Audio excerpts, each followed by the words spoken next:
dimulai huruf F, fa.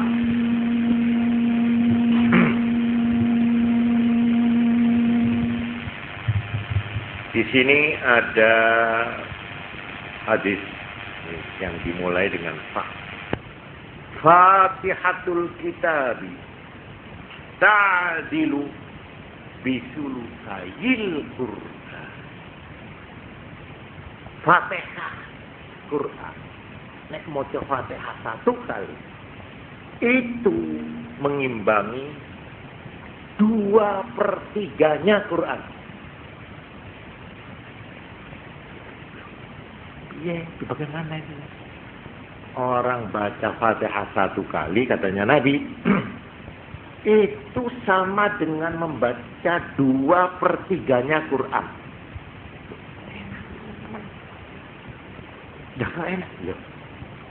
Buat sampean yang sibuk, yang tidak sempat baca Quran, baca Fatihah saja.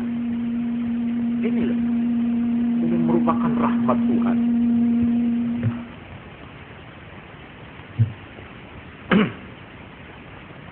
Ini hadis dari Abd bin Humaid an bin Abbas, dari sahabat Abdullah ibnu Abbas, yang mengatakan pahalanya orang membaca Fatihah itu sama dengan pahalanya membaca Quran 2/3. Ini kalau kita lihat sepintas, masuk akal itu ya, apa sih? Ya memang kalau mau dimasukkan akal, kita harus lihat Fatihah itu apa. Seluruh isi Quran yang 30 juz itu diringkus dalam Fatihah, yang terdiri hanya dari 7 ayat. Jadi 7 ayat ini merupakan preambel. Fatihah itu mukaddimah, pendahuluan, pembukaan dari Quran yang tebal itu. Seluruh isi kandungan Quran itu secara padat sudah dimasukkan di dalam Fatihah yang terdiri dari 7 ayat. Memang ada salah satu segi yang perlu diperhatikan, ya, bahwa Quran itu termasuk mukjizat, artinya sesuatu yang istimewa, ya, yang membuat orang tidak mampu mengimbanginya. Quran itu disebut mukjizat. Mukjizat itu artinya mengalahkan, melemahkan pikiran, akal. Quran itu merupakan tantangan. Siapa yang tidak percaya bahwa Quran ini dari Tuhan, ayo coba bikinlah seperti Quran ini. Ini segi mukjizatnya Quran itu ada 3. Satu dari segi bahasanya, ya, bahasanya. Ini kalau yang tidak ngerti bahasa Arab ya tidak ngerti. Dari segi bahasa, keindahan bahasanya. Kedua, caranya penyusunan redaksinya, ya. Apa itu namanya, urutannya, ya, urutannya ayat demi ayat. Nomor 3, padatnya isi. Isinya begitu padat, hampir tidak ada sesuatu yang tidak dimuat di dalam Quran yang ada kepentingannya dengan manusia. Oleh karena itu Quran tidak pernah habis-habis digali orang. Ibarat sumber tidak pernah kering Quran. Mulai sejak zaman Nabi sampai sekarang tetap digali, diselidiki, dan tidak pernah kering. Nah, ini mukjizat. Ada lagi mukjizat, yaitu segi spiritualnya, segi kerohaniannya Quran. Dia mempunyai khasiat, punya pengaruh-pengaruh. Ya kalau cara Jawaan itu punya khasiat lan malati. Malati apa malati? Pokoknya orang kalau menghina Quran sekalipun dengan bentuk umpamanya Quran dilinggui, diuyui, dinyek, dino, wong ku kok nemu glai. Ya mbuh dheke, mbuh anake. Mbuh apa ini satu kepercayaan. Ya. Sebaliknya, kalau orang dengan baik membaca Quran, sekalipun tidak ngerti maknanya, dia baca demi ini adalah firman Tuhanku. Katakanlah surat dari Tuhan. Saya ingin ikut membacanya. Atau dia apalagi mengerti itu ya, tidak ngerti pun, itu dianggap ibadah. Segi-segi yang positif dari baca Quran itu ada. Ini di sini mukjizatnya.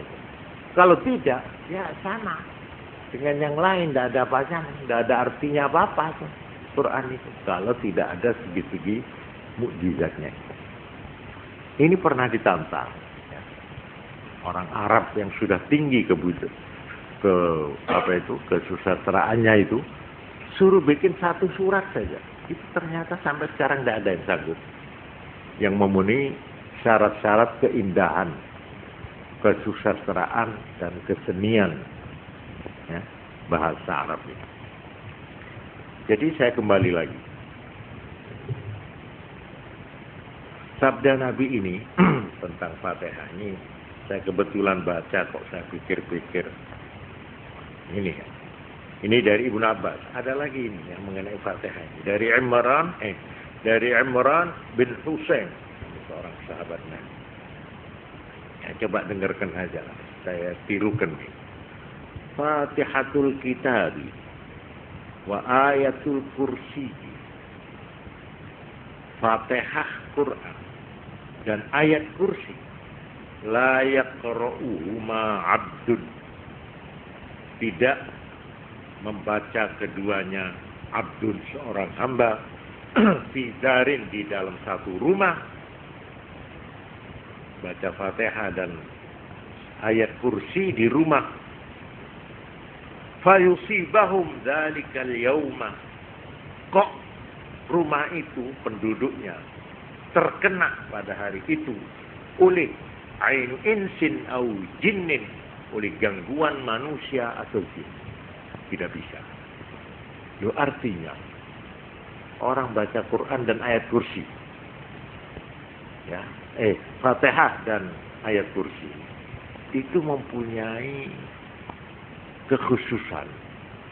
Itu ditakuti atau menjadi penangkal daripada kekuatan-kekuatan gaib dari setan dan jin. Oleh karena itu ada ini dari Abu Sa'id Al-Khudri, sahabat Nabi. Itu waktu ada orang sakit. Ini zaman Nabi itu, dia keliling. Ya, jalan-jalan sampai di satu desa, kepala desanya itu sakit sudah lama, tidak ada obat. Nah ini si sahabat Abu Sa'id ini ada dengan teman-temannya. Terus orang yang punya rumah itu putusan, coba-coba barangkali sahabat Nabi itu bisa mengobati. Terus akhirnya disilahkan.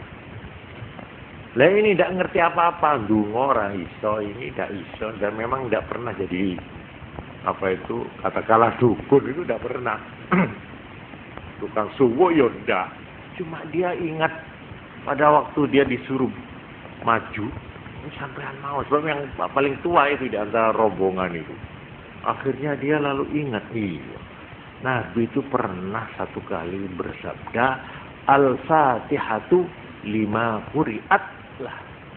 Fatihah itu tergantung niatnya untuk apa. Menurut saja ali tak wacana Fatihah. Akhirnya dibacakan Fatihah 3 kali. Dengan menaruh percaya pada sabda Nabi bahwa Fatihah itu berguna untuk apa saja yang dibaca untuk itu. Akhirnya setelah dibaca 3 kali, orangnya itu kok sembuh. Nah ini Ini dalam hadis yang saya baca ini. Jadi Fatihah itu sampai Kanjeng Nabi malah di sini saya menemukan di sini, yaitu dari sahabat Abu Sa'id Al-Khudri ceritanya ini. Fatihatul kitabi syifa'um minas summi. Fatihah Quran itu penyembuhan dari racun. Ini sabda. Ada lagi Fatihatul kitabi syifa'um min kulli da'. Fatihah Quran itu penyembuhan dari segala macam penyakit, baik penyakit hati, yaitu hati kaku, hati cenderung kejahatan dan sebagainya, maupun penyakit secara zahir. Hal-hal yang begini ini memang kadang-kadang sukar dicernakan oleh kita yang sudah berpikir secara ilmiah atau secara wissenschaftlich, secara ilmu pengetahuan. Tetapi hadis semacam ini banyak. Seperti pernah Sayyidina Ali karramallahu wajhah pada waktu melakukan hijrah, itu jalan kaki dari Mekah ke Madinah. Setelah sampai di Madinah, kakinya itu bengkak dan pecah-pecah. Sehingga pada waktu salat jamaah di masjid, beliau tidak hadir. Ditanya oleh Nabi, mana Ali? Anu sakit, kakinya bengkak. Oh iya. Terus Kanjeng Nabi turun pergi. Setelah sampai dilihat, apa Ali? Ini kaki saya. Nabi habis jalan. Jalan hadis itu disebutkan, terus dipegang kakinya itu. Nabi terus entah baca apa yang dibaca, terus disebul ke tangannya. Terus jebres kakinya. Nah, kok sembuh? Ini hadis yang semacam ini banyak, tunggali. Tapi ini bukan propaganda untuk menyaingi dokter, bukan. Tapi ada satu hal-hal yang petunjuk agama itu, apabila kita amalkan dengan penuh kepercayaan, itu memang kita kenyataannya itu memang terasa. Dan ini sudah berlaku lama ini. Apa ini bisa disebut pengobatan tradisional apa bagaimana, tidak ngerti saya itu. Tapi ini sudah berlaku lama ini. Orang yang kejinen, coba serahkan dokter, barangkali dokter angkat bawa, angkat tangan. Tidak bisa kalau mau kejinen, kesurupan. Paling ini apa ini, urat syaraf, begitu nanti lain memang. Padahal ada itu penyakit yang ditimbulkan oleh gangguan-gangguan itu. Oh, ini dibuktikan dengan ilmiah sukar. Ya. Tapi kalau sampean lihat kejadian-kejadian di kampung-kampung, itu memang tidak bisa dibantah itu. Ada itu kenyataan orang yang kesurupan, yang diganggu, macam-macam bayangan dan sebagainya. Mimpi-mimpi yang buruk dan sebagainya. Dan saya kembali lagi kepada Fatihah yang mempunyai pahala demikian itu.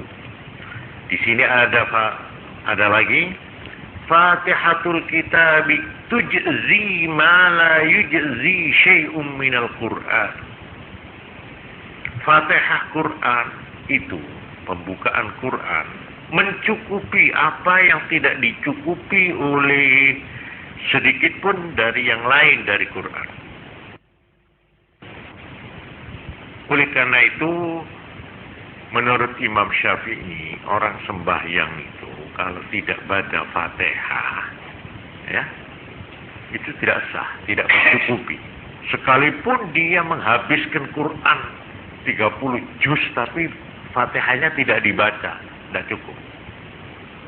Tapi sebaliknya, kalau orang itu sembahyang baca Fatihah, tidak usah baca Quran yang lain, cukup. Ini memang menurut Imam Syafi'i begitu, ya. Imam Syafi'i wajib Memang ada yang mengatakan tidak wajib, yaitu Imam Maliki dan Imam Hambali.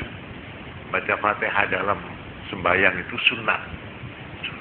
Tapi Imam Syafi'i wajib. Karena ada sabda Nabi yang menurut beliau hadis ini kuat sekali, yaitu apa? La salata liman lam yaqra'ul Fatihah, atau mana?